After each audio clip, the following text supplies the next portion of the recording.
주치 김 박사 입단속은 확실히 시킨 거 맞죠?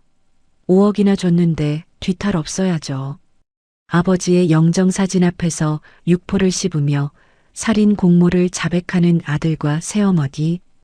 그들은 며느리가 듣지 못한다고 믿고 짐승 같은 본색을 드러냈습니다. 며느리의 밥그릇을 발로 차고 벙어리라고 조롱하며 샴페인을 터뜨릴 준비를 했죠. 하지만 그들은 꿈에도 몰랐습니다. 며느리의 품속, 낡은 곰 인형의 눈동자가 붉게 빛나며 그 모든 악마의 속삭임을 녹음하고 있었다는 사실을요. 그리고 운명의 발인식 날 천둥 같은 굉음과 함께 관뚜껑이 허공으로 날아가며 죽은 줄 알았던 시아버지가 걸어 나오는데 과연 며느리가 숨겨온 3년의 비밀은 무엇일까요? 듣지 못하는 척하며 칼을 갈아온 며느리의 소름 돋는 반격과 관 속에서 부활한 시아버지의 통쾌한 사이다 참교육. 지금부터 가슴 뻥 뚫리는 복수극이 시작됩니다. 이야기 시작 전에 구독과 좋아요 꼭 눌러주세요. 오늘도 행복이 넘쳐나길 기원하겠습니다. 오늘의 사연 시작합니다. 대한민국 재계 서열 10위권을 다투는 H그룹 박만석 회장의 빈소는 그야말로 꽃들의 무덤 같았습니다. 장례식장 입구부터 복도 끝까지 늘어선 수천 개의 근조 화환이 뿜어내는 국화향기가 코를 찌를 듯 진동했거든요. 하지만 그 화려한 꽃들의 향연 뒤편 직원들이 쉬는 탕비실 구석에는 유통기한이 지난 싸구려 캔 음료수 박스가 굴러다니고 있었습니다. 겉만 번지르르하고 속은 썩어 문드러진 이 장례식의 실체를 보여주는 듯했죠. 상주 완장을 찬 장남 박태영이 빈소 입구에 서 있었습니다. 그는 검은 양복을 입고 세상 다 잃은 듯한 표정을 짓고 있었지만 눈동자는 쉴 새 없이 불안하게 돌아가고 있었네요. 아이고, 아버지, 회장님, 이렇게 가시면 어떡합니까? 불효자는 어떡하라고. 아이고. 정재계 거물급 인사가 들어서자 박태영은 언제 그랬냐는 듯 바닥을 구르며 대성통곡을 했습니다. 목소리가 어찌나 큰지 장례식장이 떠나갈 듯 했죠. 하지만 조문객이 등을 돌리고 나가는 순간 박태영의 얼굴에서 슬픔은 썰물처럼 빠져나갔습니다. 그는 상복 안주머니에서 최신형 휴대폰을 꺼내 들었습니다. 주식앱을 켜는 그의 손가락이 미세하게 떨렸습니다. 화면에 뜬 상속 지분 가치를 계산하는 그의 입꼬리가 자신도 모르게 실룩거렸습니다. 아버지의 죽음이 그에게는 슬픔이 아니라 인생 역전 로또 당첨이나 다름없었던 겁니다. 그 옆에 앉은 새어머니 최미자도 다르지 않았습니다.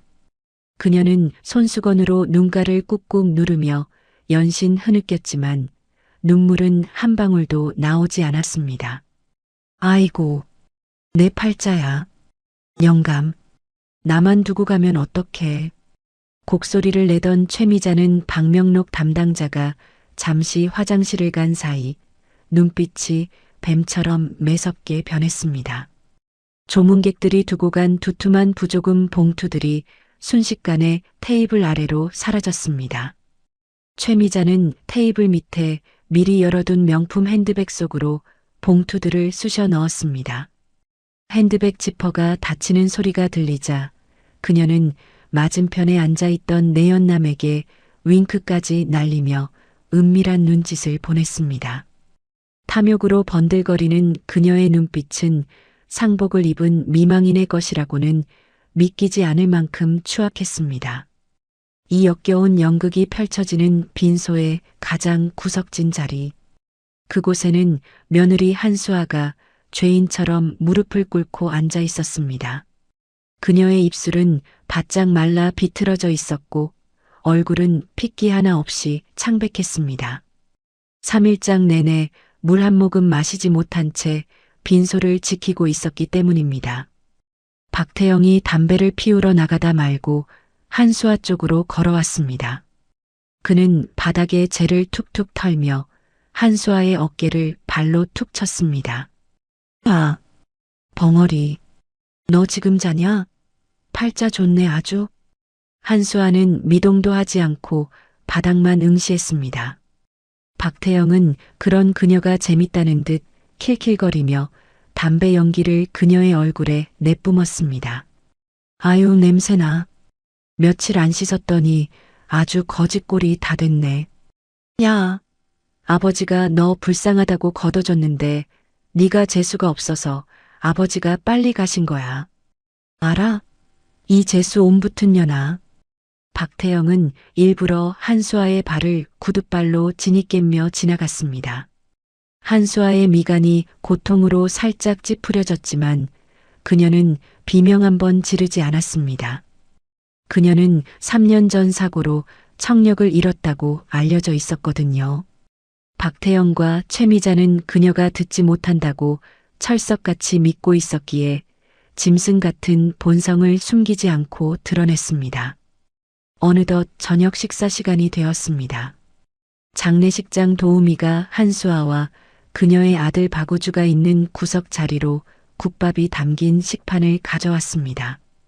김이 모락모락 나는 따뜻한 국밥 냄새가 퍼지자 잠들어 있던 6살 우주가 눈을 비비며 일어났습니다. 엄마, 배고파. 밥 줘. 아이가 칭얼거리는 소리에 최미자가 날카로운 눈초리로 쏘아보았습니다. 시끄러워. 애 교육을 어떻게 시키는 거야? 상중인데 어디서 징징거려? 그때 박태영이 성큼성큼 다가와 우주 앞에 놓인 식판을 낚아챘습니다. 야, 어디 식충이들이 밥을 축내. 상속세 낼 돈도 없어서 아껴야 하는데 니들이 밥 처먹을 자격이 있어? 철퍼덕? 와장창? 박태영이 국밥 그릇을 바닥에 뒤집어 엎었습니다. 붉은 국물이 사방으로 튀며 한수아의 하얀 소복을 더럽혔고 밥알들이 흙바닥에 흉하게 흩어졌습니다. 아빠, 으앙, 왜 그래요? 무서워요. 우주가 겁에 질려 자지러지게 울음을 터뜨렸습니다. 박태영은 아들의 울음소리에도 아랑곳하지 않고 비릿하게 웃으며 말했습니다. 야, 벙어리. 배고프면 이거라도 할야 먹어. 장례비 아껴서 남은 돈으로 내가 용돈이라도 줄지 아냐? 싹싹 할야 보라고. 주변에 있던 친척들이 그 광경을 보고 웅성거렸습니다. 하지만 누구 하나 나서서 말리는 사람은 없었습니다. 오히려 최미자의 서슬 퍼런 눈치를 보며 수군거릴 뿐이었죠. 아유 쯧쯧. 저 벙어리 며느리 들어오고 집안 꼴이 말이 아니네.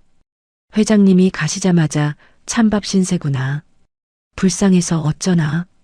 친척들의 비겁한 목소리가 한수아의 귓가에 또렷하게 박혔습니다. 한수아는 떨리는 손으로 우주를 품에 안았습니다. 그녀는 바닥에 떨어진 밥풀을 줍는 척하며 우주가 품에 꼭 안고 있는 낡은 곰 인형의 배를 살며시 눌렀습니다. 곰 인형의 눈동자 안쪽에서 아주 미세한 붉은 불빛이 반짝였습니다. 녹음기가 정상적으로 작동하고 있었습니다.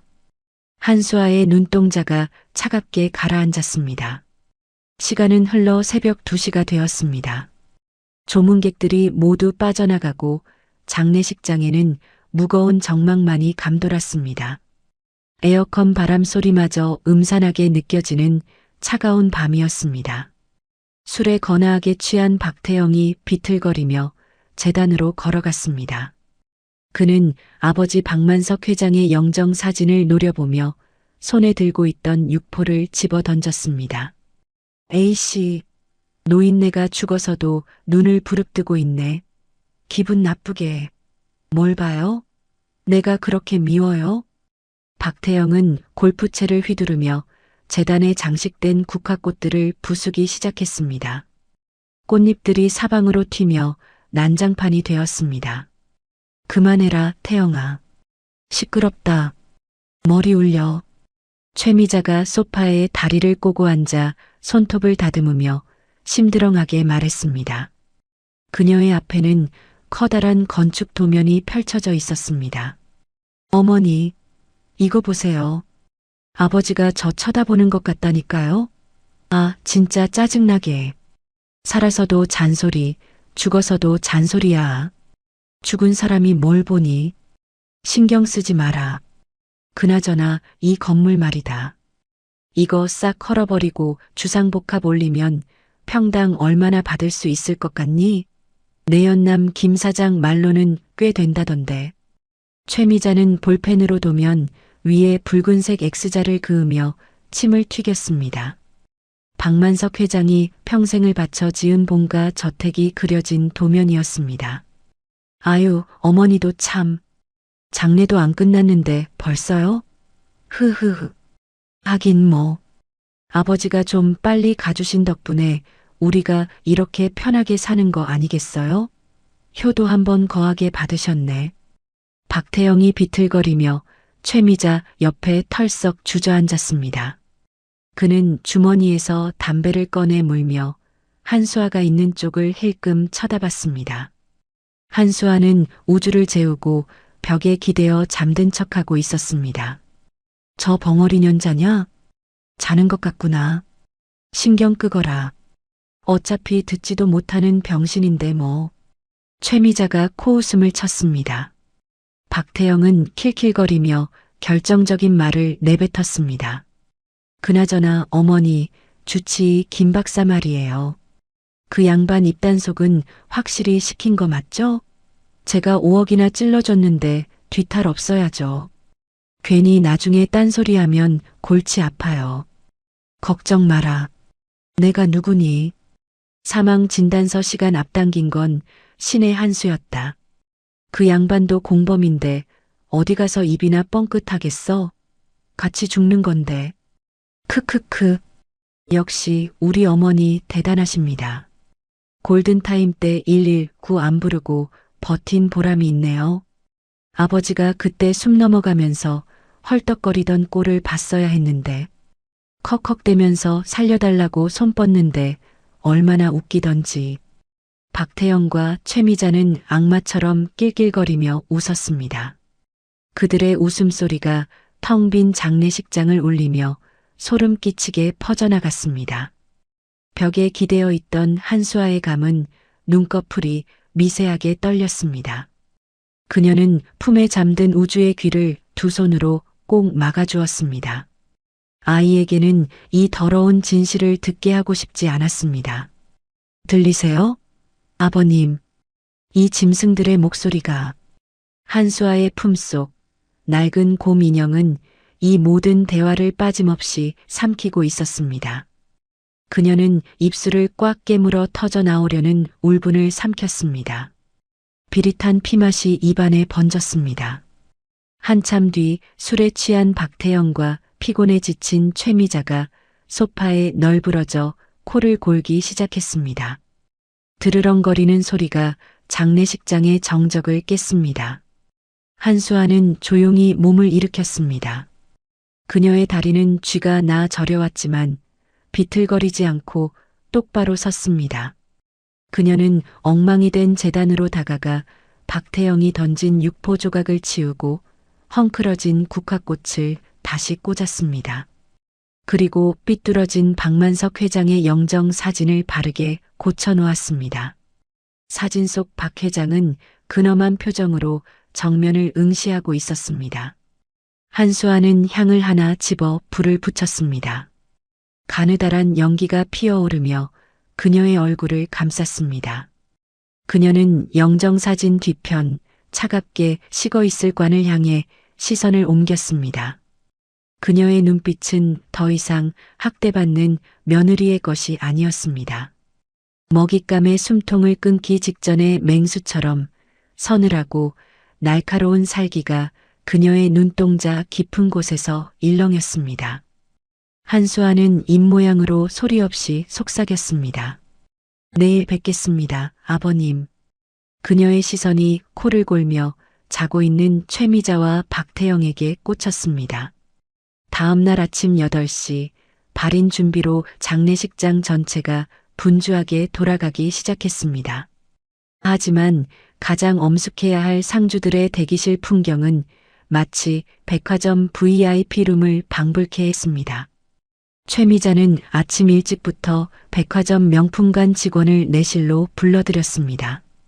그녀는 검은 상복 위에 화려한 모피 코트를 걸쳐보며 전신 거울 앞에서 이리저리 포즈를 취했습니다. 김 매니저 어때?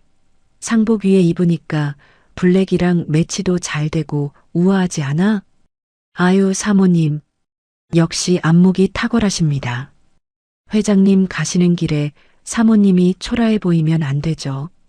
이게 이번 시즌 신상인데 사모님 피부톤이랑 찰떡이네요. 최미자는 만족스러운 듯 손가락에 다이아몬드 반지를 끼워보며 콧노래를 흥얼거렸습니다. 남편의 관이 바로 옆방에 있는데도 그녀의 관심은 오로지 자신의 치장에만 쏠려 있었습니다. 그 시각 장남 박태영은 구석에서 은밀한 거래를 하고 있었습니다. 그는 아버지 박만석 회장의 서재 금고에서 훔쳐온 고가의 골동품 시계들을 테이블 위에 와르르 쏟아부었습니다. 야, 이거 다 진품이야. 아버지가 스위스 경매장에서 직접 사온 거라고. 얼마 쳐줄 거야? 중고 명품 업자가 눈을 반짝이며 감정용 루페로 시계를 살폈습니다. 와, 형님. 이거 파텍 필립 1950년산이네요. 물건이 확실하네. 현금으로 바로 꽂아드리면 되죠? 업자가 건넨 두툼한 현금 다발을 받아든 박태영은 돈을 세어보지도 않고 주머니에 구겨 넣었습니다. 그는 돈 냄새를 맡으며 황홀한 표정을 지었습니다. 아버지의 평생 수집품이 아들의 유흥비로 헐값에 팔려나가는 순간이었습니다. 밖에서는 한수아가 아들 우주에게 아침을 먹이려 애쓰고 있었습니다. 3일 내내 굶은 아이가 기운 없이 축 처져 있자 수아는 미리 챙겨둔 우유팩에 빨대를 꽂아 아이 입에 물려주었습니다. 쪽쪽. 엄마 맛있어. 우주가 겨우 우유를 한 모금 마시려는 찰나 방문이 벌컥 열리며 최미자가 들이닥쳤습니다. 어머 얘, 너 지금 뭐 하는 거니? 최미자는 다짜고짜 우주의 손에 들린 우유팩을 낚아채더니 그대로 쓰레기통에 처박아 버렸습니다. 상속세 낼 돈도 없어서 난린데 식충이들 먹일 게 어디 있어? 애벌은 나빠지게 어디서 몰래 처먹여? 어머니. 우주가 울먹이자 최미자는 품에서 구겨진 영수증 뭉치를 꺼내 수아의 얼굴에 집어 던졌습니다. 종이 뭉치가 수아의 뺨을 때리고 바닥으로 흩어졌습니다. 이게 뭔지 알아? 폐기물 처리 영수증이야. 내 옷이랑 애 장난감 싹 다 트럭에 실어보냈다. 장례 끝나면 빈몸으로 나가. 내 집에 거지들 짐 놔둘 공간 없으니까. 수아는 바닥에 떨어진 영수증을 멍하니 바라보았습니다. 전량 폐기라고 찍힌 붉은 도장이 마치 자신의 처지 같았습니다. 수아의 머릿속에서 일주일 전 그날의 기억이 스쳐 지나갔습니다. 지옥의 시작이었던 그날, 박 회장이 쓰러지던 순간이 생생하게 떠올랐습니다. 거실 소파에서 TV를 보던 박 회장이 갑자기 가슴을 부여잡고 쓰러졌습니다. 가슴이. 아버님. 주방에 있던 수아가 뛰쳐나와 119에 전화를 걸려고 휴대폰을 들었습니다. 하지만 소파에 앉아 네일 아트를 받고 있던 최미자는 눈 하나 깜짝하지 않았습니다. 오히려 2층에서 뛰어내려온 박태영이 수아의 휴대폰을 낚아채 바닥에 내동댕이 쳤습니다. 와장창, 너 미쳤어? 119 오면 기자들 몰려오고 주가 떨어지는 거 몰라? 생각 좀 하고 살아, 벙어리야. 박태영은 발로 휴대폰을 지시겨 부수어 버렸습니다. 박 회장이 바닥에서 가쁜 숨을 몰아쉬며 손을 뻗었지만 최미자는 매니큐어가 덜 마른 손을 후후 불며 차가운 목소리로 말했습니다. 여보, 엄살 부리지 마세요. 체한 거 가지고 유나는. 태영아, 30분만 있다가 기사 불러서 병원 가자. 주가 관리해야지. 그 30분이 박 회장의 생사를 갈랐습니다. 병원으로 이송된 후에도 그들의 악행은 멈추지 않았습니다. 수아는 병원 비상계단 문틈으로 보았던 장면을 잊을 수 없었습니다. 최미자가 담당 주치의 김 박사를 은밀히 불러내 두툼한 돈 봉투를 건네고 있었습니다. 김 박사님, 우리 회장님, 편안하게 가시게 해주세요. 억지로 살려두는 거 환자한테도 고통이잖아요. 회생 가능성 없음 소견서 부탁해요. 김 박사는 잠시 망설이는 듯 하더니 이내 봉투를 받아가온 주머니에 넣고 고개를 끄덕였습니다. 그 직후 박 회장의 병실에서는 코드 블루 알람이 울리지 않았습니다. 대신 조용한 사망 선고만이 내려졌습니다. 다시 현실로 돌아온 수아의 눈앞에는 더욱 기가 막힌 광경이 펼쳐지고 있었습니다. 빈소 한쪽 테이블에는 부동산 업자들이 몰려와 서류를 늘어놓고 있었습니다. 박 회장이 평생을 바쳐 지은 성북동 본가 저택을 헐값에 매각하는 가계약서였습니다. 사모님, 시세보다 30% 싸게 내놓으시면 오늘 바로 입금 가능합니다. 아유, 좋죠. 그 칙칙한 집꼴도 보기 싫었는데 잘 됐네. 여기 도장 찍으면 되죠? 최미자는 인주가 마르기도 전에 계약서에 도장을 쾅쾅 찍어댔습니다. 남편의 피땀이 서린 집이 순식간에 투기꾼들의 먹잇감으로 전락했습니다. 박태영은 한술 더 떴습니다. 그는 내연녀와 영상통화를 하며 킬킬대고 있었습니다. 자기야, 나 오늘 샴페인 터뜨릴 거야.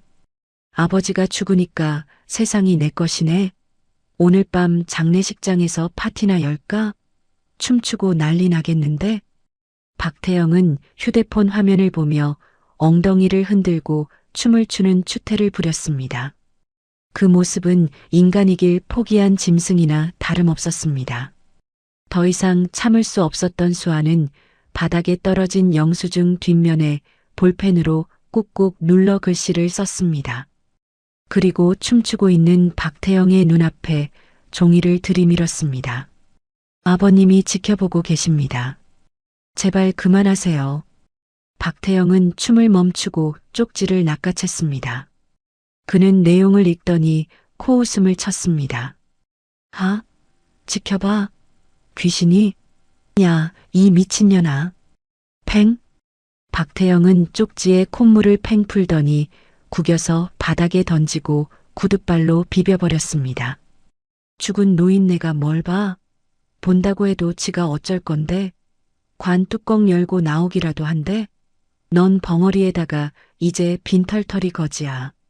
주제 파악이나 해. 짝! 옆에 있던 최미자가 다가와 수아의 뺨을 세차게 올려붙였습니다. 고개가 돌아간 수아의 입가에서 피가 흘러내렸습니다. 어디서 눈을 똑바로 뜨고 훈계질이야? 감히 시어머니랑 남편한테? 너 오늘 발인 끝나면 진짜 국물도 없을 줄 알아. 최미자의 독설에 수아는 아무 대꾸도 하지 않고 고개를 숙였습니다.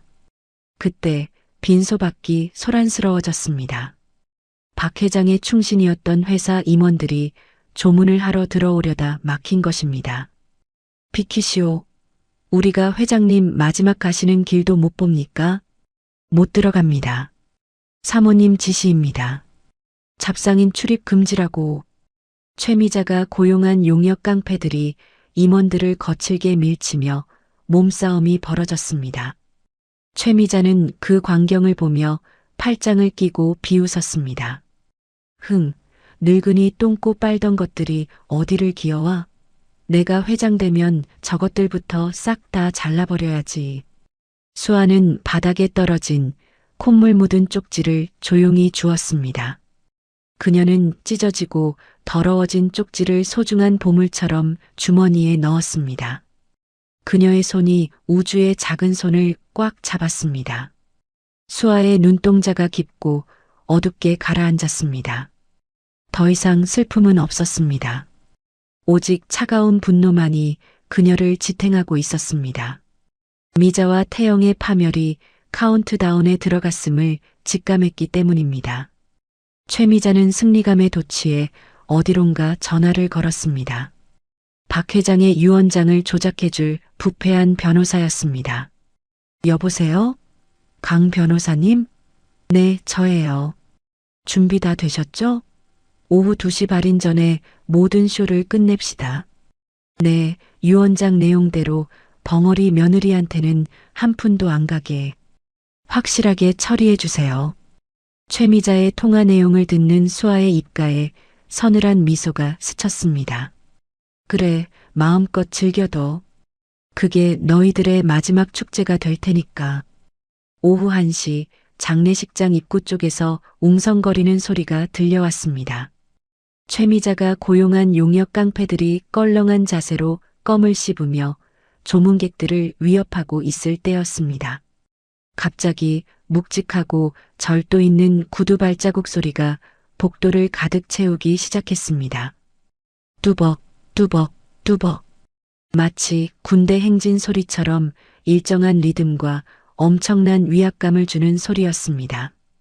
로비에 있던 사람들의 시선이 일제히 입구로 쏠렸습니다. 검은색 정장을 칼같이 차려입은 건장한 남성 30명이 사열종대로 대열을 맞춰 진입하고 있었습니다. 그들의 가슴에는 H그룹의 배지가 번쩍이고 있었죠. 그 대열의 선두에는 박만석 회장을 30년간 그림자처럼 보필했던 김 비서실장이 서 있었습니다. 그의 눈빛은 서슬 퍼런 칼날 같았습니다. 뭐야? 당신들 누구야? 최미자가 고용한 용역 반장이 앞을 막아서며 소리쳤습니다. 하지만 김 비서실장은 눈썹 하나 까딱하지 않았습니다. 그가 눈짓을 한번 보내자 뒤에 서 있던 경호원들이 순식간에 앞으로 튀어나갔습니다. 으어, 내 팔. 단 1분도 걸리지 않았습니다. 동네 양아치 수준이었던 용역들은 전문 훈련을 받은 H그룹 경호팀의 상대가 되지 못했습니다. 바닥에 나뒹구는 깡패들을 뒤로 한 채 김 비서실장은 옷깃 하나 구겨지지 않은 모습으로 빈소 안으로 성큼성큼 들어섰습니다. 빈소 안에서 희희낙낙하며 샴페인을 딸 준비를 하던 최미자와 박태영은 얼음처럼 굳어버렸습니다. 너, 해고된 주제에 여기가 어디라고 기어들어와. 최미자가 꽥 소리를 지르며 먹고 있던 떡 접시를 집어 던졌습니다. 떡이 김 비서실장의 구두 끝에 툭 떨어졌지만 그는 미동도 하지 않았습니다. 김 실장, 당장 안 나가? 경호원들 뭐해? 저 자식 끌어내. 박태영이 씩씩거렸지만 이미 용역들은 제압당의 구석에 처박혀 있는 상태였습니다. 김 비서실장은 그들의 발악을 철저히 무시한 채 곧바로 영정사진 앞으로 걸어갔습니다. 그는 품에서 흰 국화 한 송이를 꺼내 재단 위에 정중히 올렸습니다. 그리고 영정사진 속 박 회장의 눈을 바라보며 90도로 깊숙이 허리를 숙였습니다. 그의 등 뒤로 흐르는 침묵은 장례식장의 공기를 얼어붙게 만들 만큼 무거웠습니다. 조문을 마친 김 비서실장이 천천히 몸을 돌려 최미자를 내려다보았습니다. 회장님 가시는 길입니다. 소란 피우지 마십시오. 사모님. 사모님? 흥? 웃기고 있네. 야, 너 내가 자른 거 잊었어? 어디서 훈계질이야? 소금. 여기 소금 없어? 재수 없게. 최미자가 악을 쓰며 테이블 위에 있던 소금 그릇을 찾아 두리번거렸습니다. 그때 박태영이 눈을 부라리며 김 비서실장의 멱살을 잡으려 달려들었습니다. 이 자식이 돌았나? 아버지 죽으니까 내 세상 같지? 너도 벙어리랑 같이 쫓겨날 줄 알아. 박태영의 손이 김 비서실장의 깃에 닿기도 전이었습니다. 김 비서실장 뒤에 서 있던 수행원 한 명이 번개같이 움직여 박태영의 팔을 비틀어 꺾어버렸습니다. 아, 내 팔, 이거 안 나? 박태영이 비명을 지르며 바닥에 나뒹굴었습니다. 김 비서실장은 바닥에 쓰레기처럼 널브러진 박태영을 차가운 눈으로 일별하며 품에서 서류 봉투 하나를 꺼내 보였습니다. 오후 2시 회장님의 마지막 유언을 집행할 공증 변호사단이 도착할 겁니다. 그때까지 얌전히 기다리시죠. 공증 변호사? 웃기지 마. 내 변호사도 오기로 했어. 네가 가져온 유언장은 가짜야. 내가 가진 게 진짜라고. 최미자가 콧방귀를 뀌며 소리쳤습니다. 그녀는 자신이 매수한 변호사와 조작된 유언장을 굳게 믿고 있었기 때문이죠. 김 비서실장은 그녀의 반응을 예상했다는 듯 입가에 묘한 미소를 띄었습니다. 그리고는 수행원에게 들으라는 듯 하지만 최미자의 귀에 쏙 들어갈 만큼의 목소리로 나지막이 말했습니다. 박 팀장, 회장님이 서재 비밀 금고 뒤편에 숨겨두셨던 스위스 계좌 비자금 장부 말이야. 그거 지금 내 차에 있지? 그 말을 듣는 순간 최미자와 박태영의 눈이 뒤집혔습니다. 뭐? 비자금 장부? 스위스 계좌? 돈이라면 사족을 못 쓰는 두 모자에게 이보다 더 강력한 미끼는 없었습니다. 야, 김 실장, 그게 무슨 소리야? 장부라니? 아버지가 돈을 숨겨뒀어? 얼마야? 100억? 1000억? 박태영이 바닥에서 벌떡 일어나 침을 질질 흘리며 물었습니다. 최미자도 눈을 번뜩이며 김 비서실장에게 달려들 기세였습니다. 그건 회장님이 사회에 환원하시기로 한 자금입니다. 두 분과는 상관없는 돈이죠. 김 비서실장은 일부러 뜸을 들이며 그들의 탐욕을 자극했습니다. 웃기지 마. 아버지 돈은 다 내 거야. 야, 차 뒤져. 장부 찾아와. 박태영이 고함을 치며 밖으로 뛰쳐나갔습니다. 최미자 역시 안절부절 못하며 김 비서실장의 주위를 맴돌았습니다. 김 실장, 우리 좋게 말로 하자. 그 장부 나한테 넘겨. 내가 수고비 섭섭지 않게 챙겨줄게. 응? 10억? 아니 20억 줄게. 최미자와 박태영의 시선이 온통 비자금 장부라는 허상에 쏠려 있는 그 순간이었습니다. 구석에 있던 한수아는 조용히 자리에서 일어났습니다. 그녀는 화장실에 가는 척하며 자연스럽게 복도 쪽으로 걸음을 옮겼습니다. 경호원들은 비자금 소동 때문에 우왕좌왕하느라 수아를 신경 쓰지 못했습니다. 수아는 복도 끝 인적이 드문 비상계단 문을 열고 들어갔습니다. 계단참에는 청소부 복장을 한 남자가 빗자루를 들고 바닥을 쓸고 있었습니다. 수아가 다가가자 남자는 모자를 살짝 들어 올리며 주변을 경계했습니다. 김 비서실장이 심어둔 부하였습니다. 사모님, 김 실장님 지시입니다. 남자는 빗자루 손잡이 안에 숨겨져 있던 작은 쪽지와 카드키 하나를 수아의 손에 쥐어주었습니다. 지하 3층 영안실 특별구역 C-4 주치의 김 박사가 대기 중입니다. 이 마스터키로 화물 승강기를 이용하세요. 수아는 쪽지를 꽉 쥐었습니다. 손바닥에 배어나는 식은땀으로 종이가 젖어들었습니다. 그리고 지금 입관실 쪽을 보십시오. 남자가 가리키는 방향, 반쯤 열린 입관실 문틈으로 놀라운 광경이 보였습니다. 김 비서실장의 부하들이 박태영이 주문했던 싸구려 합판관을 분해하여 쓰레기장 쪽으로 옮기고 있었습니다. 그리고 그 빈자리에 칠흑처럼 검고 윤기가 흐르는 최고급 자개관이 은밀하게 반입되고 있었습니다. 일반 관과는 달랐습니다. 겉보기에는 화려한 자개관이었지만 테두리에 미세한 공기 구멍과 전선이 연결될 수 있는 포트가 숨겨져 있었습니다. 박 회장이 부하를 위해 준비한 특수관이었습니다. 수아는 가슴이 터질 듯 뛰었습니다.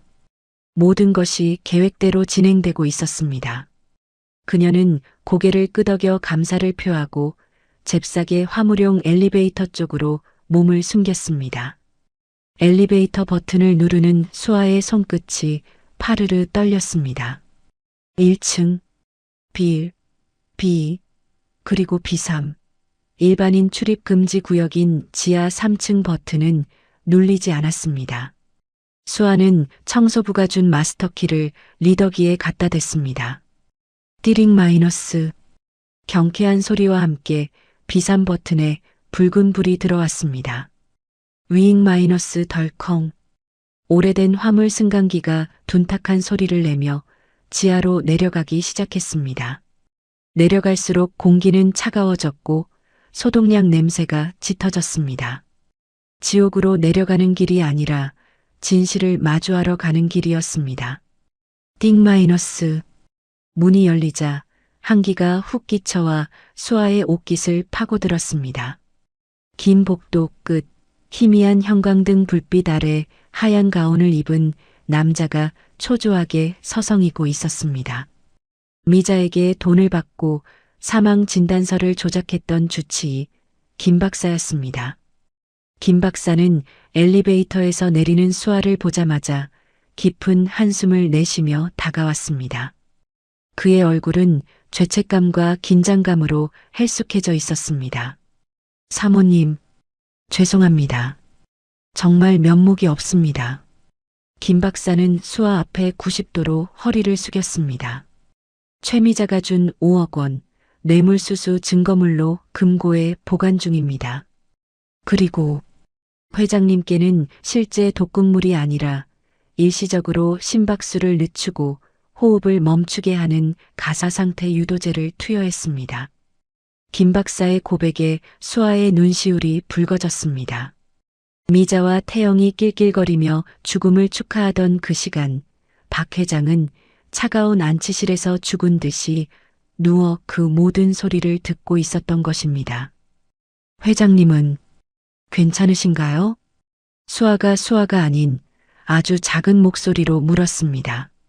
김 박사는 수아가 말을 한다는 사실에 놀란 듯 눈을 크게 떴지만 이내 고개를 끄덕였습니다. 네, 지금 막 해독제 투여 준비를 마쳤습니다. 안에서 기다리고 계십니다. 그때 뒤쪽 엘리베이터 문이 다시 열리며 김 비서실장이 들어왔습니다. 그는 비자금 소동으로 미자와 태영의 시선을 완벽하게 돌려놓고 내려온 것입니다. 사모님, 시간이 없습니다. 곧 발인 준비가 시작됩니다. 김 비서실장은 단호한 표정으로 안치실의 가장 깊숙한 곳, 관계자 외출입 금지 표지판이 붙은 육중한 철문 앞으로 걸어갔습니다. 그가 보안 카드를 대자 철커덕하는 소리와 함께 육중한 잠금 장치가 풀렸습니다. 끼잉 마이너스. 무거운 철문이 열리자 안치실 특유의 냉기와 함께 기계 돌아가는 소리가 들려왔습니다. 김 비서실장은 문을 활짝 열며 수아를 바라보았습니다. 준비되셨습니까? 회장님이 깨어나실 시간입니다. 수아는 마른 침을 삼키며 주먹을 꽉 쥐었습니다. 어둠 속에 잠겨있던 진실이 이제 막 세상 밖으로 나올 준비를 마쳤습니다. 철문이 닫히는 쿵소리와 함께 안치실은 외부와 완벽하게 단절되었습니다. 차가운 공기 속에 B- 규칙적인 기계음만이 울려 퍼졌습니다.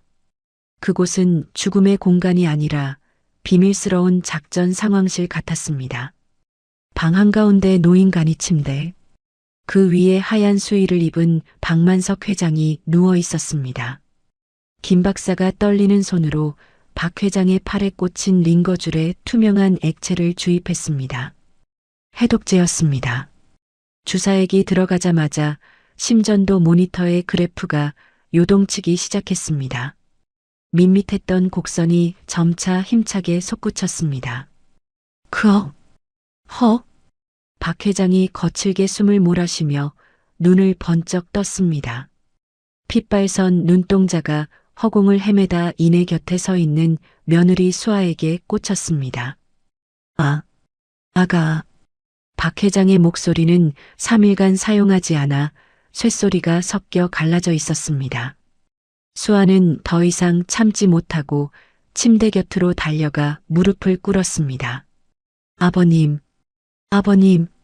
수아는 박 회장의 차가운 손을 부여잡고 오열했습니다. 박 회장은 앙상한 손을 들어 며느리의 젖은 뺨을 어루만졌습니다. 미안하다. 이 못난 시애비 때문에 네가 그 꼴을 당했구나. 박 회장의 눈에서도 굵은 눈물이 주르륵 흘러내렸습니다. 지난 3일 그는 좁고 어두운 관 속에 갇혀 시체처럼 누워 있어야 했습니다. 하지만 육체적인 고통보다 더 끔찍했던 건 관 밖에서 들려오는 자식들의 패륜적인 언행이었습니다. 아버지가 빨리 죽어서 다행이야. 저 벙어리년 밥값도 아까워. 자신이 평생을 바쳐 키운 아들과 아내가 뱉어내는 말들은 비수가 되어 박 회장의 가슴을 난도질했습니다. 김 비서실장이 침통한 표정으로 태블릿 PC를 내밀었습니다. 회장님, 빈소 상황입니다. 화면 속에는 CCTV가 실시간으로 장례식장 풍경을 비추고 있었습니다. 최미자는 박 회장의 영정사진 앞에서 떡을 씹으며 침을 뱉고 있었고 박태영은 상주 완장을 바닥에 집어던지며 깔깔거리고 있었습니다. 저런 짐승만도 못한 놈들. 박 회장은 분노로 전신을 부들부들 떨었습니다. 주먹을 얼마나 세게 쥐었는지 손톱이 살을 파고들 정도였습니다. 김 실장, 저놈들이 작성한 유언장 확인했나? 네. 최미자가 섭외한 강 변호사가 위조한 초안입니다. 전 재산을 최미자와 박태영에게 5대5로 분할하고 며느님과 손주분께는 유류분조차 남기지 않는다는 내용입니다. 김 비서실장이 내민 서류를 본 박 회장은 헛웃음을 터뜨렸습니다. 허허, 아주 작정을 했구나. 내 피와 살을 뜯어먹으려고 작정을 했어. 그때 수아가 품에서 낡은 곰 인형을 꺼냈습니다. 그녀는 곰 인형의 배를 갈라 그 속에 숨겨져 있던 손가락만한 초소형 녹음기를 꺼냈습니다. 아버님, 이거 들어보세요. 수아가 재생 버튼을 누르자 지직거리는 잡음 사이로 미자와 태영의 목소리가 선명하게 흘러나왔습니다. 어머니, 119 부르지 말고 그냥 둬요. 지금 숨 넘어가면 끝이야. 그래. 김 박사한테 5억 줬으니까 알아서 처리할 거야. 늙은이 죽으면 바로 화장해서 증거 없애자. 살인 공모. 그것은 단순한 불효가 아니라 명백한 범죄의 증거였습니다. 녹음기를 쥔 박 회장의 손등에 퍼런 힘줄이 솟았습니다. 이게 다 사실이냐? 내 아내와 아들이 나를 죽이려고. 박 회장은 믿을 수 없다는 듯 고개를 저었지만 귀로 들리는 진실은 너무나 명확했습니다. 그는 녹음기를 가슴에 품고 한동안 말을 잇지 못했습니다. 배신감과 슬픔 그리고 끓어오르는 분노가 뒤섞인 침묵이 흘렀습니다. 잠시 후 박 회장이 고개를 들었습니다. 그의 눈빛은 더 이상 나약한 노인의 것이 아니었습니다. 평생 기업을 이끌어온 냉철한 승부사의 눈빛으로 돌아와 있었습니다. 수아야, 네 아버님, 이 녹음기 잘 간직해라. 이게 놈들을 지옥으로 보낼 사형 선고장이 될 거다. 그리고 박 회장은 수아의 손을 꼭 잡고 눈을 맞췄습니다. 오늘 이후로 너는 더 이상 벙어리 연기를 할 필요 없다. 누가 감히 내 며느리를 무시해? 세상에서 가장 당당한 내 딸이자 이 그룹의 후계자로 살게 해주마. 수아는 감격에 겨워 고개를 끄덕였습니다. 그때 김 비서실장이 시계를 확인하며 말했습니다. 회장님, 시간이 됐습니다. 발인 준비를 해야 합니다. 안치실 한쪽에 김 비서실장이 준비한 특수관이 놓여 있었습니다. 겉보기에는 최고급 자개관이지만 내부에는 산소 공급 장치와 외부 상황을 볼 수 있는 소형 모니터, 그리고 안에서 뚜껑을 열 수 있는 유압 장치가 설치된 최첨단 관이었습니다. 박태영이 주문한 싸구려 합판관은 폐기했습니다. 이 관으로 바꿔치기에 두었습니다.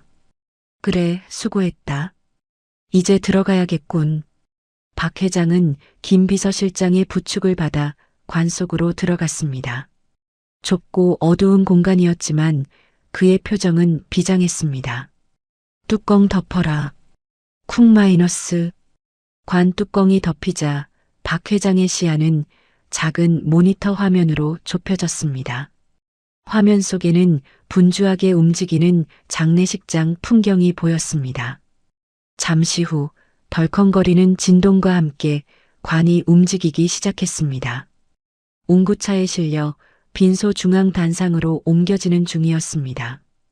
관 밖에서는 아무것도 모르는 최미자의 목소리가 들려왔습니다. 그녀는 관을 툭툭 치며 비아냥거렸습니다. 여보, 잘 가요. 덕분에 남은 인생 화려하게 살겠네. 저승 가서도 우리 지켜봐 줄 거지? 호호. 관 속의 박 회장은 이를 갈았습니다. 그래. 지켜보고 있다. 아주 똑똑히. 수아는 다시 빈소로 올라와 아무 일도 없었던 것처럼 자리를 지키고 있었습니다. 박태영은 비자금 장부를 찾지 못해 씩씩거리고 있었습니다. 야, 벙어리, 너 어디 갔다 왔어? 혹시 비자금 장부 네가 숨겼어? 박태영이 수아에게 달려들려 했지만 최미자가 말렸습니다. 태영아, 지금 발인 시작한다. 사람들 보잖아. 일단 식부터 끝내고 족치자. 운구 행렬이 시작되었습니다. 박 회장의 관이 단상 중앙에 안치되었고 수많은 취재진과 조문객들이 그 주위를 둘러쌌습니다. 화려한 조명이 관 위로 쏟아졌습니다. 미자는 슬픈 표정을 연기하며 손수건으로 눈가를 훔쳤고 태영은 짐짓 비통한 척 고개를 숙였습니다. 하지만 수아는 보았습니다. 고개 숙인 태영의 입꼬리가 실룩거리는 것을, 손수건 뒤에 숨겨진 미자의 눈이 탐욕으로 번들거리는 것을. 수아는 우주의 귀를 막아주며 관을 향해 시선을 고정했습니다. 이제 곧 심판의 시간이에요. 그녀의 입가에 서늘하고 비릿한 미소가 스쳐 지나갔습니다. 폭풍전야의 고요함 속에서 관 뚜껑의 잠금 장치가 해제될 준비를 마쳤습니다. 오후 2시 발인제가 시작되기 직전이었습니다. 장례식장 로비는 발 디딜 틈 없이 꽉 차 있었습니다. 박만석 회장의 마지막 가는 길을 취재하려는 수백 명의 기자들과 정재계 인사들이 구름대처럼 몰려들었기 때문입니다. 수많은 카메라 플래시가 번개처럼 터지며 빈소를 하얗게 밝혔습니다. 엄숙해야 할 이 자리에서 상주석에 앉은 최미자와 박태영의 표정은 미묘하게 들떠 있었습니다. 그들은 터져나오는 웃음을 참느라 입술을 깨물며 고개를 숙이고 있었습니다. 슬퍼서가 아니라 이제 곧 발표될 유언장 때문이었습니다. 최미자가 매수한 부패 변호사, 강 변호사가 단상 위로 올라왔습니다. 그는 짐짓 비통한 표정으로 목을 가다듬더니 품에서 서류 봉투를 꺼냈습니다. 고인의 유지를 받들어 유언장을 낭독하겠습니다. 장내가 순식간에 조용해졌습니다. 기자들이 마이크를 단상 쪽으로 들이밀었습니다. 본인 박만석은 H그룹의 모든 경영권과 부동산, 현금 자산 일체를 배우자 최미자와 장남 박태영에게 5대5로 분할 상속한다. 강 변호사가 잠시 뜸을 들이더니 며느리 한수아를 힐끔 쳐다보며 말을 이었습니다. 단 둘째 며느리 한수아와 손자 박우주에게는 단 한 푼의 유산도 남기지 않는다. 이는 가문의 명예를 실추시킨 며느리에 대한 고인의 엄중한 징계이다. 웅성거리는 소리가 장내를 가득 채웠습니다. 와, 대박이다. 박태영이 참지 못하고 자리에서 벌떡 일어났습니다. 그는 미리 준비해둔 샴페인 병을 꺼내 들고 흔들기 시작했습니다. 상주가 발인식장에서 샴페인을 터뜨리려는 미친 짓거리에 사람들이 경악했지만 박태영의 눈에는 아무것도 보이지 않았습니다. 아버지, 감사합니다. 이 돈으로 평생 떵떵거리며 잘 살겠습니다. 만세. 최미자도 짐짓 놀란 척 연기하며 손수건으로 눈가를 찍어냈지만 입꼬리는 귀에 걸릴 듯 올라가 있었습니다. 여보, 당신 뜻 잘 알겠어요. 제가 이 그룹 잘 이끌게요. 최미자가 승리의 미소를 지으며 기자들을 향해 고개를 숙이려던 바로 그 순간이었습니다. 틱틱, 치잉 마이너스. 단상 한가운데 놓여있던 최고급 자개관에서 기괴한 기계음이 들려왔습니다. 마치 압력밥솥에 김이 빠지는 듯한 소리였습니다. 무슨 소리야? 사람들이 의아해하며 관을 쳐다보는 순간 콰악 마이너스. 천둥 같은 굉음과 함께 육중한 관 뚜껑이 천장을 뚫을 기세로 튕겨나갔습니다. 단상 위에 화려하게 장식되어 있던 국화꽃 재단이 와르르 무너져 내렸습니다. 자욱한 흰 연기가 피어오르며 시야를 가렸습니다. 야, 뭐야? 테러야? 장례식장은 순식간에 아수라장이 되었습니다. 사람들은 비명을 지르며 뒷걸음질 쳤습니다. 그리고 연기가 서서히 걷히자 믿을 수 없는 광경이 드러났습니다. 관 속에 누워 있어야 할 시신이 벌떡 일어나 앉아 있었습니다. 하얀 소복 수의를 입고 머리를 풀어 헤친 박만석 회장이었습니다. 그의 두 눈은 도깨비불처럼 형형하게 빛나고 있었습니다. 흐억! 유언장을 읽던 강 변호사는 그 자리에서 눈을 까디집고 기절해 단상 아래로 굴러떨어졌습니다. 샴페인을 흔들던 박태영의 손에서 병이 미끄러져 바닥에 산산조각이 났습니다. 귀신이다. 악기가 붙었다. 최미자가 사색이 되어 비명을 질렀습니다. 그녀는 뒷걸음질 치다 키를 굽이 부러지는 바람에 바닥에 흉하게 나뒹굴었습니다. 치마가 뒤집히고 머리가 산발이 되었지만 그녀는 일어날 생각도 못하고 벌벌 기었습니다. 박만석 회장은 관에서 성큼성큼 걸어 나왔습니다. 죽음에서 돌아온 자의 발걸음은 묵직하고 거침없었습니다. 그는 제사상 위에 놓여있던 커다란 옹기항아리를 한 손으로 번쩍 들어 올렸습니다. 애군을 막기 위해 준비해둔 굵은 소금 단지였습니다. 이놈들. 박 회장의 목소리가 지옥의 사자처럼 으르렁거렸습니다. 그는 바닥에 주저앉아 떨고 있는 최미자와 박태영의 머리 위로 소금 단지를 통째로 쏟아부었습니다. 좌악! 하얀 소금 폭포가 두 모자를 덮쳤습니다. 굵은 소금 알갱이가 따가운 우박처럼 그들의 얼굴과 몸을 강타했습니다. 아, 따가워. 아버지, 살려주세요. 귀신님 살려주세요. 박 회장이 소금 단지를 바닥에 내동댕이 치며 천둥처럼 호통을 쳤습니다. 내 육개장이 아주 싱겁구나. 간 좀 맞춰야겠다. 이 썩어 빠진 놈들아. 박 회장의 우렁찬 목소리에 장례식장의 정적이 깨졌습니다. 멍하니 서 있던 기자들이 정신을 차리고 미친 듯이 셔터를 눌러대기 시작했습니다. 이 충격적인 부활의 현장은 실시간으로 전파를 타고 전국에 생중계되었습니다. 박 회장은 굴러떨어진 강 변호사의 마이크를 낚아챘습니다. 빅 마이너스 하는 하울링 소리가 장내를 찢을 듯 울렸습니다. 여러분, 똑똑히 보시오. 여기 있는 내 아내 최미자와 아들 박태영. 이 작자들은 내가 살아있는 것을 알면서도 나를 관에 쳐넣고 장례를 치른 살인 미수범들이요. 박 회장의 폭탄 선언에 장내가 발칵 뒤집혔습니다. 세상에 살인 미수라니. 그럼 지금까지 쇼를 한 거야?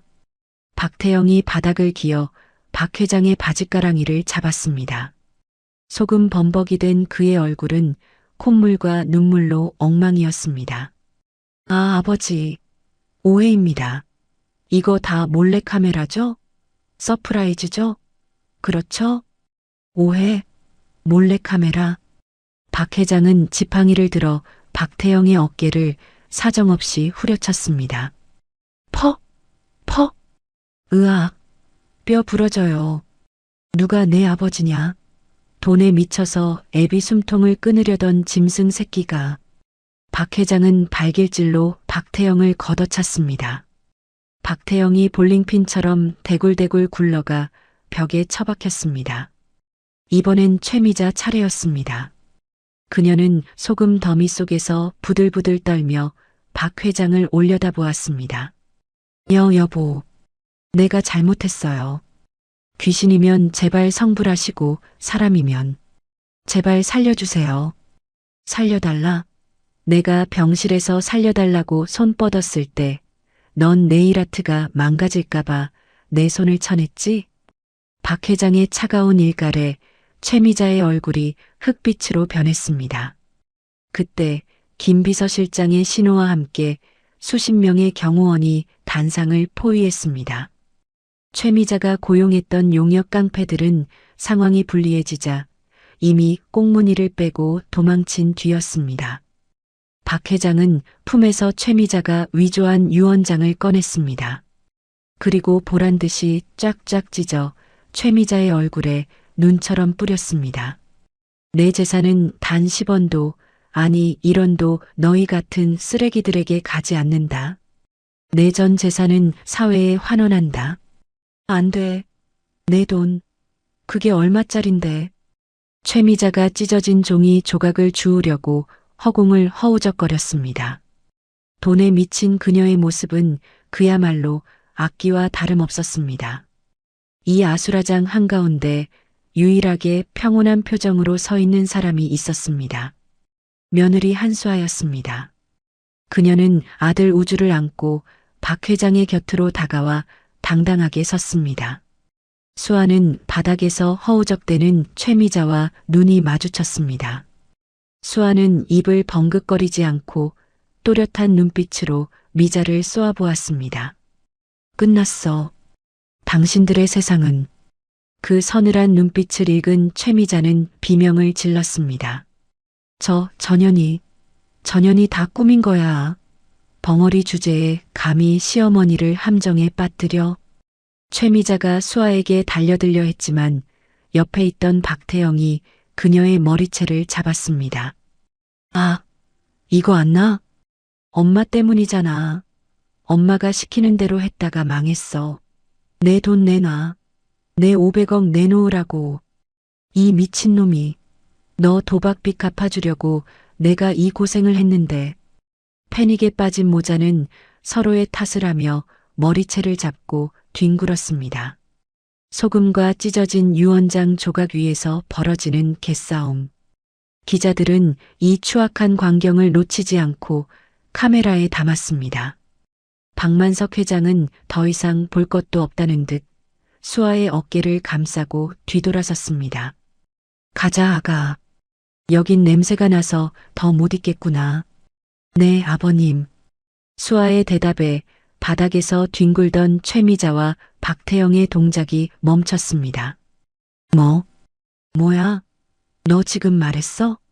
최미자가 귀신 본 표정으로 물었지만 수아는 대답 대신 우주와 함께 당당하게 장례식장을 빠져나갔습니다.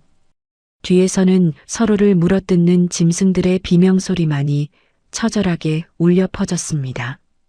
그로부터 일주일이라는 시간이 흘렀습니다. 하지만 그 짧은 시간 동안 최미자와 박태영의 인생은 천국에서 지옥 가장 밑바닥으로 수직 낙하했습니다.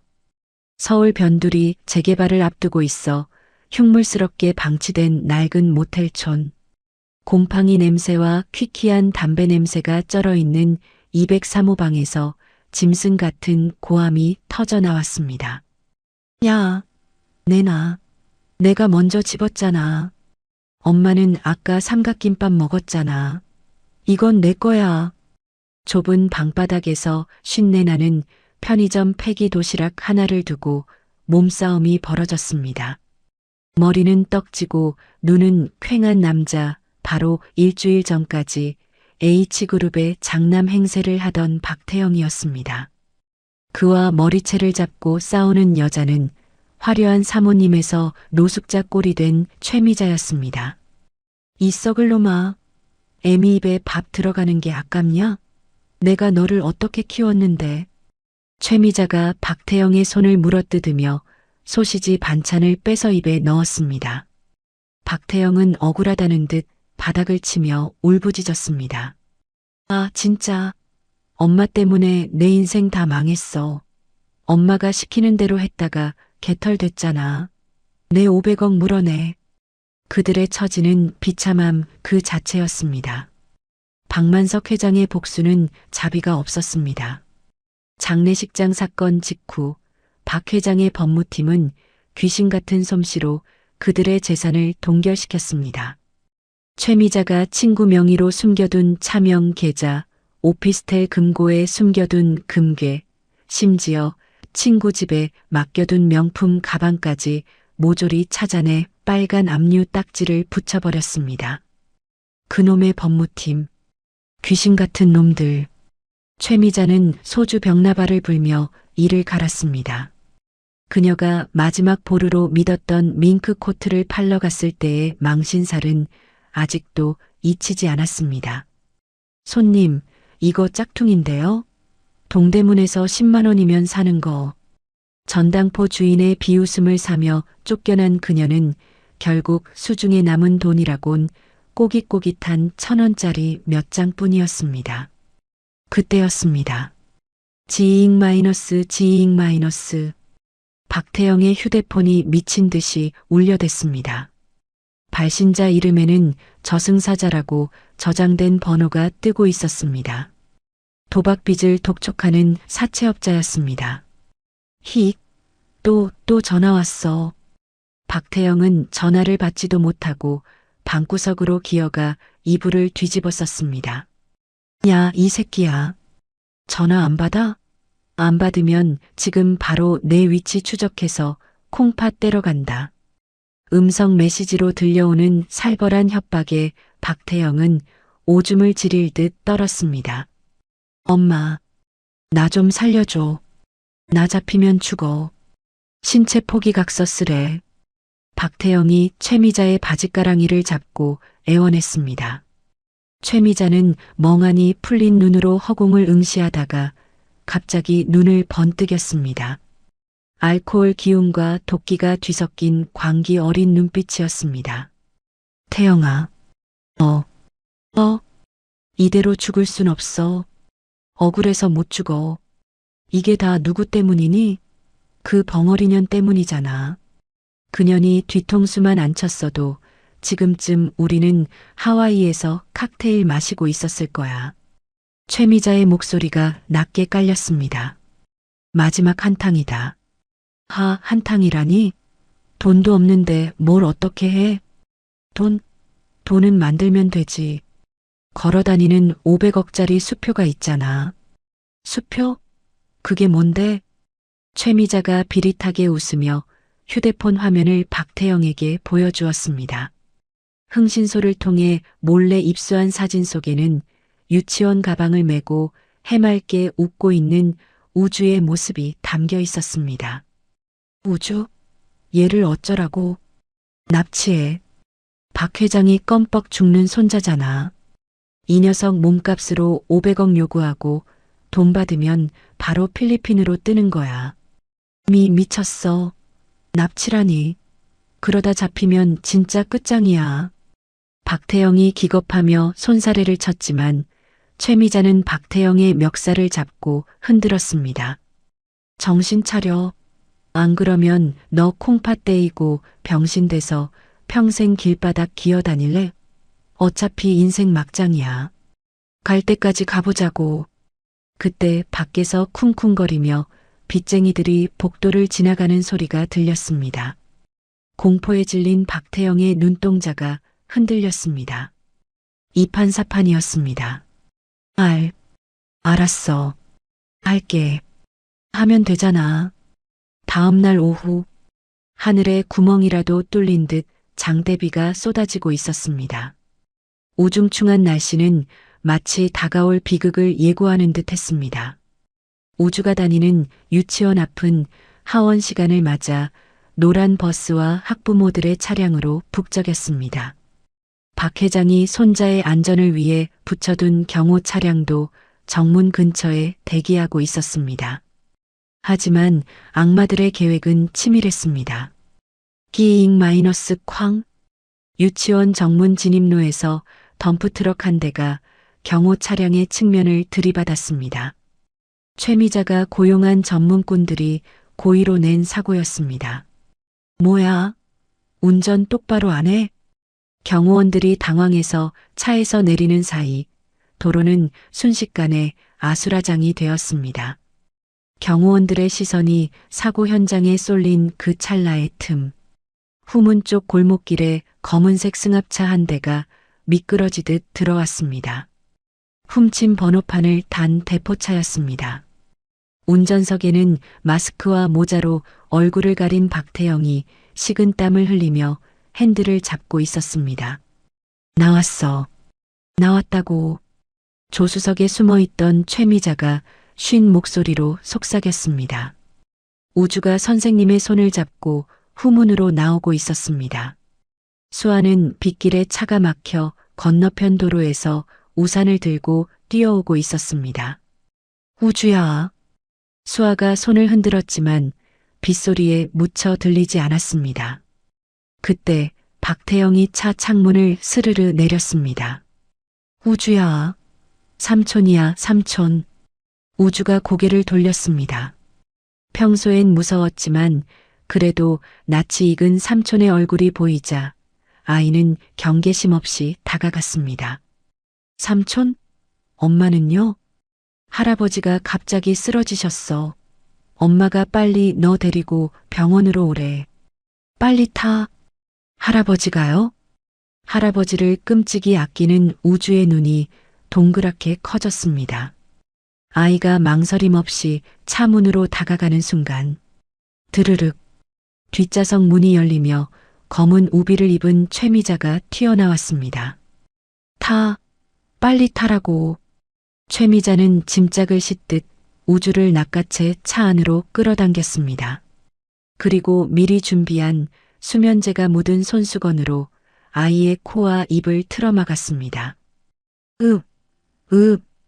우주가 버둥거렸지만 건장한 어른의 힘을 당해낼 수는 없었습니다. 아이의 눈이 스르르 감기며 축 늘어졌습니다. 출발해. 밟아. 최미자의 고함에 박태영이 엑셀을 끝까지 밟았습니다. 부하악 마이너스. 승합차가 물보라를 일으키며 골목을 빠져나갔습니다. 안 돼. 우주야. 우주야. 건너편에서 이를 목격한 수아가 우산을 내던지고 도로로 뛰어들었습니다. 빵 마이너스. 빵. 달려오는 차들이 경적을 울리며 급정거했지만 수아는 아랑곳하지 않고 승합차를 향해 달렸습니다. 그녀의 맨발이 빗물 고인 아스팔트를 박차고 나갔습니다. 멈춰. 내 아들 내놔. 이 나쁜 놈들아. 수아는 숨이 턱까지 차오르도록 달렸지만 멀어지는 차를 잡을 수는 없었습니다. 빗길에 미끄러진 수아가 바닥에 처박혔습니다. 철퍼덕. 무릎이 깨지고 손바닥이 까져 피가 흘러내렸습니다. 쏟아지는 빗줄기 속에서 수아는 멀어지는 차의 미등을 바라보며 절규했습니다. 으아악. 우주야. 잠시 후 박만석 회장의 성북동 저택. 박 회장은 소파에 앉아 가슴을 부여잡고 있었습니다. 유치원 앞 사고 소식과 우주의 실종 보고를 받은 직후였습니다. 회장님, 진정하십시오. 경찰과 전 경호팀이 추적 중입니다. 김 비서실장이 안절부절 못하며 박 회장을 진정시키려 애썼습니다. 그때 거실 전화벨이 울렸습니다. 따르릉 마이너스 따르릉 마이너스. 발신 번호 표시 제한. 불길한 예감이 등골을 스치고 지나갔습니다. 박 회장이 떨리는 손으로 수화기를 들었습니다. 여보세요? 흐흐흐. 영감 살아있어서 다행이네. 내 목소리 알지? 음성 변조된 기괴한 목소리였지만 그 말투와 억양은 누가 봐도 박태영이었습니다. 태영이, 너냐? 우주, 내 손주 어디 있냐? 어디긴. 내 옆에 잘 자고 있지. 영감, 긴 말 안 할게. 현금 500억 준비해. 10원짜리 하나라도 모자라거나 경찰이 낌새 채면 손자 녀석 손가락 하나씩 배달 갈 줄 알아. 이 미친놈이. 내 조카다. 천벌이 무섭지도 않냐? 천벌? 웃기지 마. 우린 이미 지옥이야. 오늘 밤 12시까지다. 준비해. 뚝. 전화가 끊겼습니다. 박 회장은 충격으로 수화기를 놓치고 소파로 쓰러지듯 주저앉았습니다. 회장님. 그때 현관문이 열리고 빗물에 젖은 수화가 들어왔습니다. 피투성이가 된 무릎, 헝클어진 머리. 하지만 그녀의 눈빛은 공포에 질린 엄마의 눈이 아니었습니다. 새끼를 잃은 어미 사자처럼 핏발선 눈에서 살기가 뿜어져 나오고 있었습니다. 수아는 쓰러진 박 회장 대신 바닥에 떨어져 있던 수화기를 집어들었습니다. 아직 신호음이 끊기지 않은 상태였습니다. 수아는 숨을 깊게 들이마셨습니다. 그리고 지난 3년 동안 꾹꾹 눌러왔던 자신의 진짜 목소리, 아나운서처럼 정확하고 차가운 딕션으로 수화기에 대고 말했습니다. 다시 걸어. 네. 아가, 그게 무슨. 박 회장이 놀란 눈으로 며느리를 쳐다봤습니다. 수아는 전화기를 꽉 움켜쥐며 나지막이 하지만 뼈에 사무치는 목소리로 중얼거렸습니다. 놈들이 다시 전화 걸게 만들 거예요. 그리고 제 목소리를 듣는 순간 그들이 지옥문을 열었다는 걸 알게 해줄 겁니다. 수아의 손에서 전화기가 부서질 듯 삐걱거렸습니다. 따르릉 마이너스 따르릉 마이너스. 정적을 깨고 다시 전화벨이 울렸습니다. 수아는 박만석 회장을 대신해 수화기를 귀에 가져다 댔습니다. 그녀의 손은 더 이상 떨리지 않았습니다. 오히려 수화기를 쥔 손마디가 하얗게 질릴 만큼 강한 힘이 들어가 있었습니다. 야, 영감, 왜 말을 안 해? 돈 준비됐냐고. 수화기 너머로 박태영의 찢어지는 듯한 목소리가 들려왔습니다. 수아는 깊게 심호흡을 했습니다. 폐부 깊숙한 곳에서부터 끌어올린 차가운 공기가 성대를 울렸습니다. 지난 3년 벙어리 며느리라는 가면 뒤에 숨겨두었던 그녀의 진짜 목소리가 터져 나오는 순간이었습니다. 김태영. 그리고 옆에 있는 최미자. 내 말 잘 들어. 아나운서가 뉴스를 진행하듯 정확하고 또렷한 딕션. 서리발처럼 차가운 음성이었습니다. 수화기 너머에서 숨을 들이켜는 소리가 들렸습니다. 너 누구야? 벙어리년이야? 그래. 네가 무시하고 밟았던 그 벙어리야. 내 아들 털끝 하나라도 건드리면 너희들 뼈 하나하나를 씹어 먹어서라도 지옥 끝까지 쫓아갈 거야. 알겠어? 말을 해? 네가 말을 할 줄 알아? 박태영이 공포에 질려 말을 더듬었습니다. 옆에서 듣고 있던 최미자의 비명 같은 목소리도 들려왔습니다. 인연이, 너 우리 속인 거야? 처음부터 다 듣고 있었어? 지금 그게 중요해? 너희들 위치 이미 다 파악됐어. 지금 그 공장 밖을 봐. 사이렌 소리가 들리지 않니? 수아의 심리전에 말려든 박태영과 최미자는 허둥지둥 창밖을 확인했습니다. 사실 경찰은 아직 도착 전이었지만 공포심을 심어주기에는 충분했습니다. 그 사이 옆에 있던 경찰청 사이버 수사대 팀장이 엄지손가락을 치켜 세웠습니다. 위치 특정됐습니다. 경기도 외곽 폐공장입니다. 박만석 회장이 소파를 짚고 벌떡 일어났습니다. 김 실장, 헬기 띄워. 내 전 재산을 다 써서라도 놈들 잡아. 당장. 박 회장의 호령이 떨어지자마자 대기하고 있던 김 비서실장이 무전기에 대고 고함을 쳤습니다. 전 병력 출동, 타겟 확보, 아이 안전이 최우선이다. 비가 억수같이 쏟아지는 경기도의 한 폐공장. 최미자와 박태영은 패닉 상태에 빠져 있었습니다. 수아가 말을 한다는 충격과 경찰이 오고 있다는 공포감이 그들을 미치게 만들었습니다. 엄마, 어떡해. 쟤 말할 줄 안대. 경찰 온대잖아. 박태영이 머리를 감싸쥐고 방방 뛰었습니다.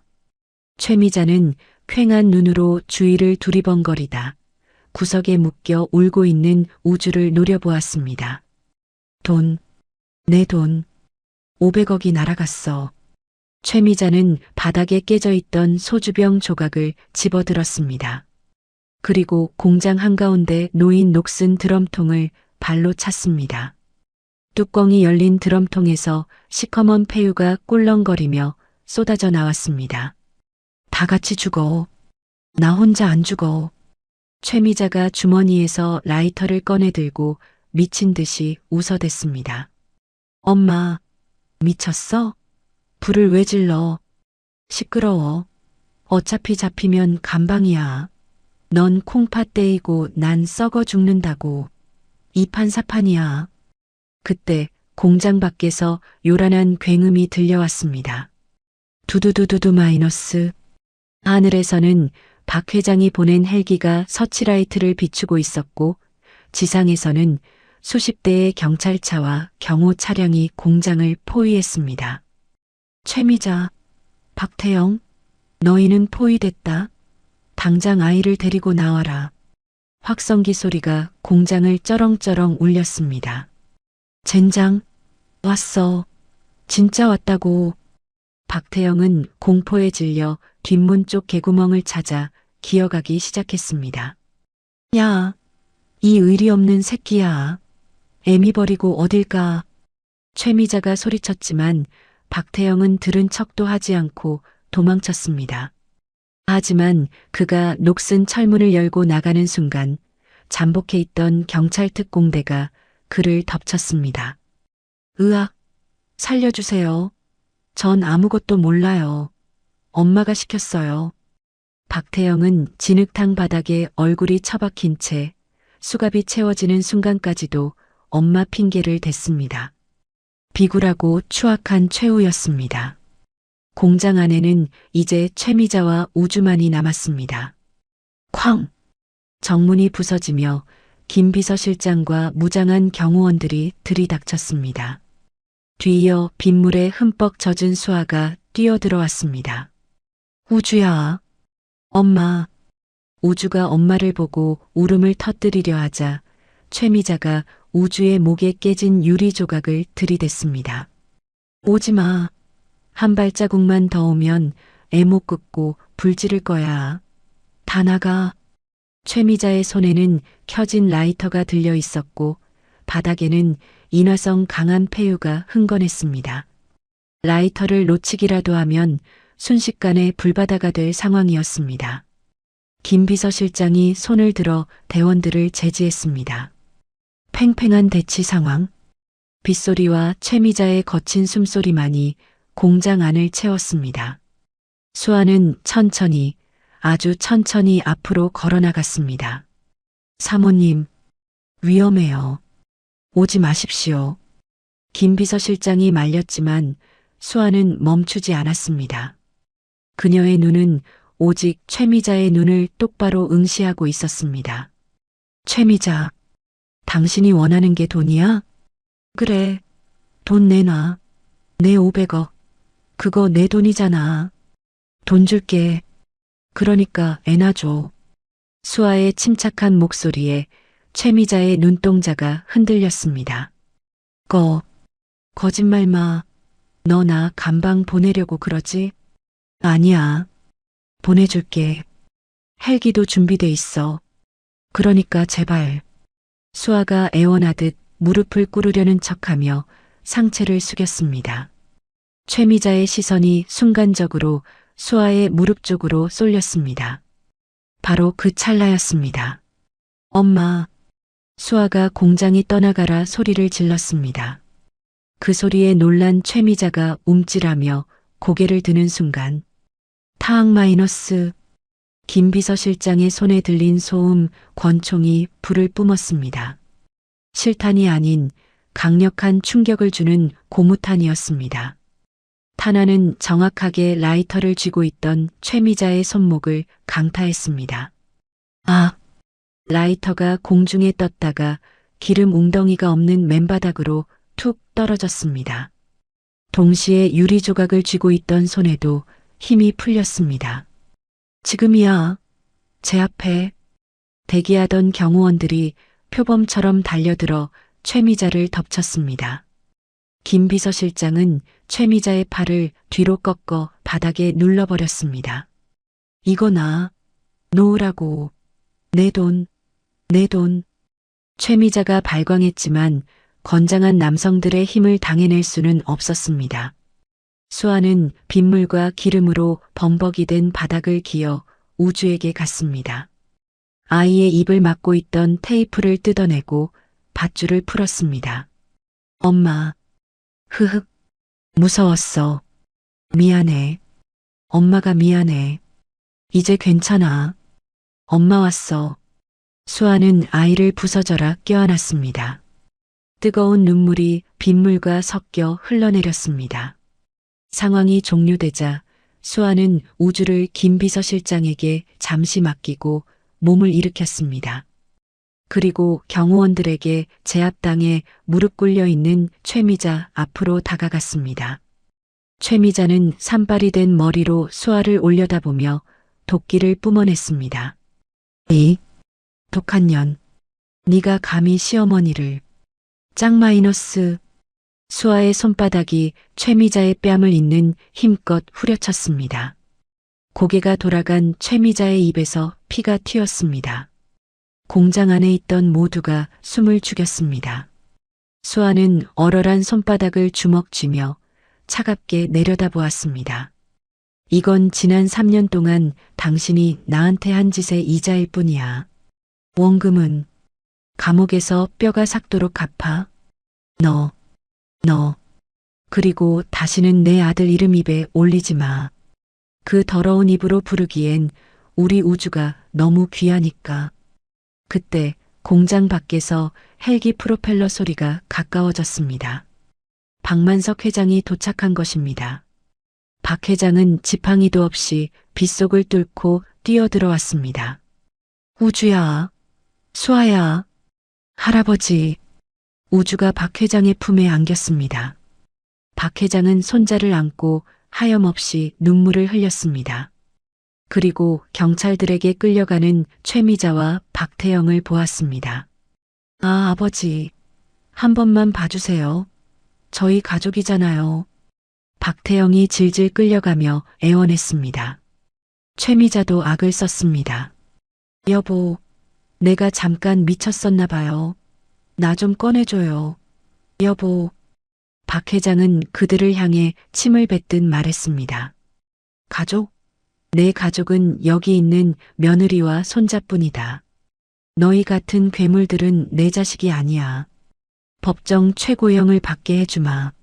내 모든 돈과 인맥을 동원해서라도 너희가 감옥 밖으로 나오는 일은 없게 할 것이다. 박 회장의 단호한 선언에 최미자는 그 자리에 주저앉아 절망적인 비명을 질렀습니다.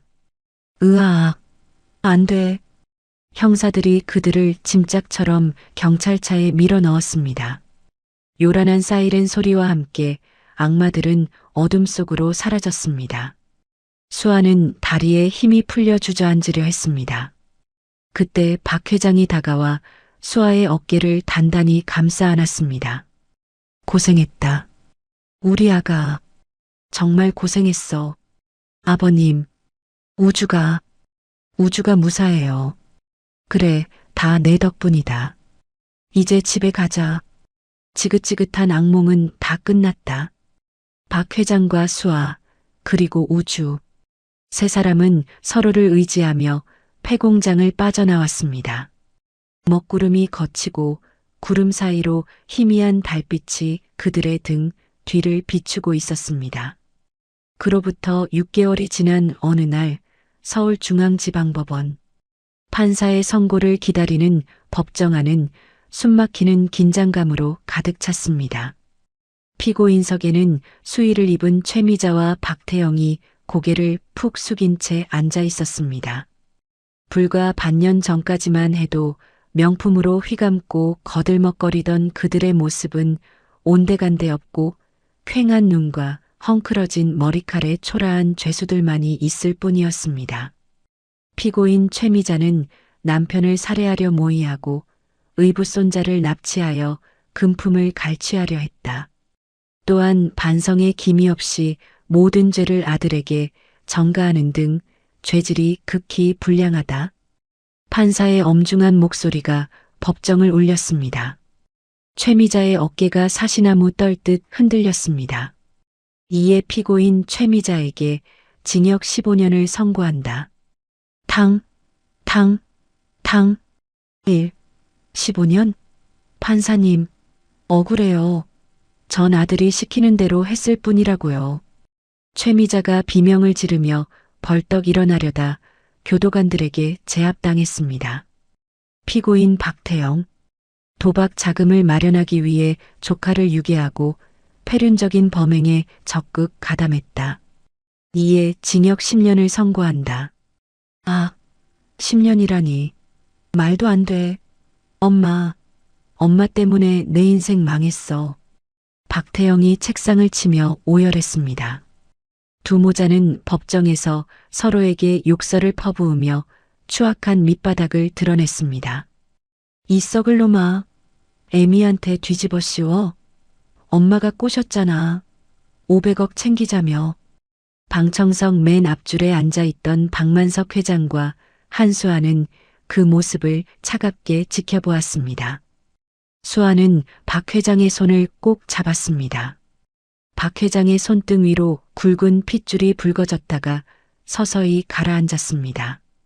재판이 끝나고 끌려나가던 최미자가 박 회장을 발견하고는 철창에 매달리듯 소리쳤습니다. 여보, 나 좀 살려줘요. 내가 잘못했어요. 한 번만 용서해줘요. 나 감방에서 못 살아. 박 회장은 지팡이를 짚고 천천히 다가갔습니다.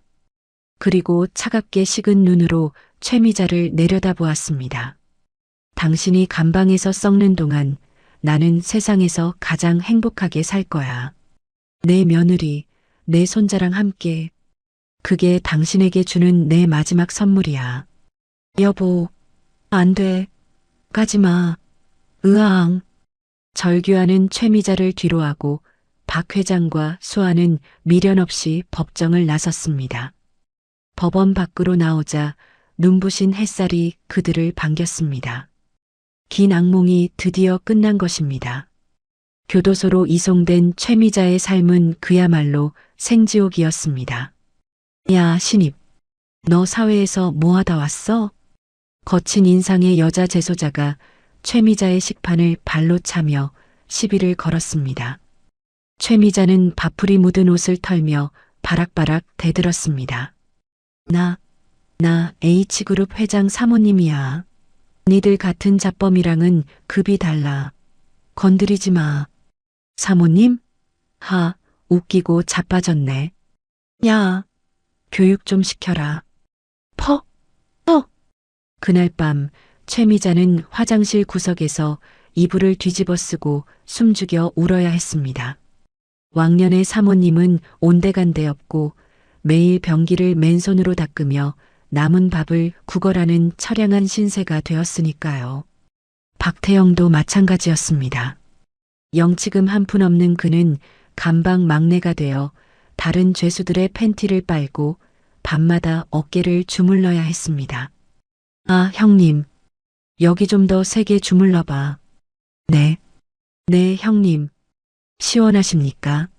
한때 재벌 2세 행세를 하며 돈을 물쓰듯 했던 그는 이제 컵라면 하나에 자존심을 파는 비참한 인생을 살게 되었습니다. 반면 박만석 회장의 집은 웃음꽃이 피어났습니다. 박 회장은 기자 회견을 열어 폭탄 선언을 했습니다. 저 박만석은 제 사후 모든 재산을 사회에 환원하겠습니다. 그리고 오늘부로 우주재단을 설립하여 청각 장애인과 소외계층을 돕는데 제 남은 인생을 바치겠습니다. 플래시 세례가 터지는 가운데 박 회장은 옆에 서 있던 수아를 소개했습니다. 그리고 이 재단을 이끌어갈 적임자로 제 며느리 한수아 이사장을 소개합니다.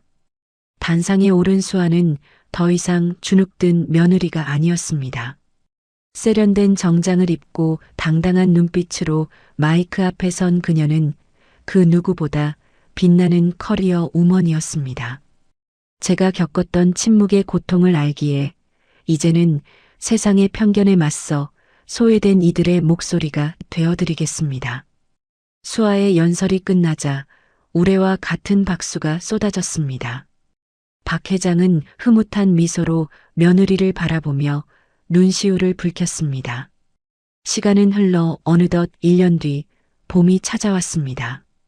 한강공원에는 벚꽃이 만개하여 분홍빛 눈이 내리는 것 같았습니다. 할아버지, 더 빨리요. 연이 떨어져요. 허허, 알았다, 알았어. 하랩이 뛴다. 7살이 된 우주가 방패연을 들고 잔디밭을 달렸습니다. 그 뒤를 박만석 회장이 쫓아갔습니다. 놀랍게도 박 회장은 휠체어는커녕 지팡이도 없이 두 다리로 힘차게 뛰고 있었습니다. 손자와 함께하는 행복이 그에게 기적 같은 건강을 선물한 것입니다. 우주야, 넘어질라. 조심해. 벤치에 앉아있던 수아가 웃으며 소리쳤습니다. 그녀의 무릎 위에는 김밥과 과일이 담긴 도시락 바구니가 놓여 있었습니다.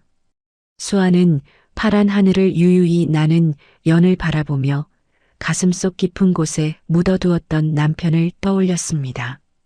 여보, 보고 있어? 우리 우주 이렇게 씩씩하게 잘 컸어. 아버님도 정말 건강해지셨고 당신이 하늘에서 지켜준 덕분이야. 이제 걱정 말고 편히 쉬어. 당신이 목숨 걸고 지키려던 우리 가족, 이제 내가 지킬게. 바람에 벚꽃잎 하나가 날아와 수아의 손등에 살포시 내려앉았습니다.